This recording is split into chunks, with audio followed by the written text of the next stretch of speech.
Hi pet lovers, thank you for joining Gina's grooming channel.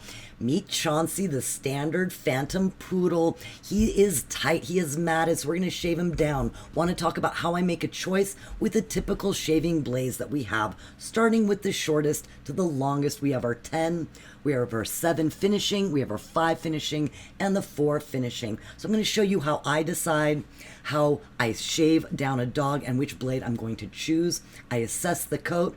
Based on what I felt, I'm going to start with a 5F because I want to start with the longest possible shaving blade. The 4 was too long. I didn't have confidence that it was going to go through, but I'm going to give the 5 a chance and start with that.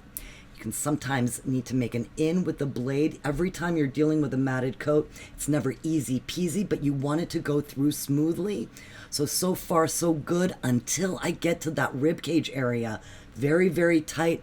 I'm not very confident that the 5 is going to go through, especially here in the back end of Chauncey, getting really tight, coming off like a pelt. So I'm switching to a 7F, a wide blade.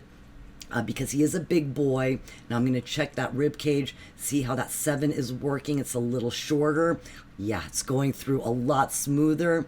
I'm not having to struggle with the blade. So now I'm going to be using the 7 for the rest of Chauncey. Even though some of the parts of the body I could get through with a 5, too much work. You can see I can go through with a 7, nice and clean. Finish him up on the other side of his body. With that wide blade, I'm going through a lot of real estate with one swoosh. Now, I want to mention this is a pre-clip. Before I am washing him, I'm going to take off this coat because he is matted. So washing him would only tighten that coat. I also don't want to brush through this coat. I want to get it off, make sure that that coat doesn't tighten. And I'm going to be checking that blade, make sure it's not hot, spraying with a coolant and wiping it off before going back to Chauncey and continuing my pre-clip, my shave down. Okay, so just want to let you guys know, I'm going to be using my 10 also for the pre-clip. On the tight spots like armpits, I don't want to use a 7 or a 5 around these sensitive areas. I'm going to be using my 10 on my wall bravuras, making sure that I remove any tight mats around any private or sensitive areas. Well, all right, guys, this is my pre-clip. Not too pretty, but got all that coat off in a nice, timely manner.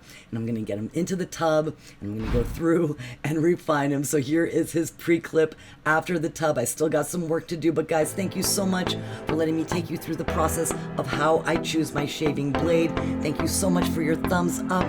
Thank you for subscribing, and thank you for your time. We will see you soon.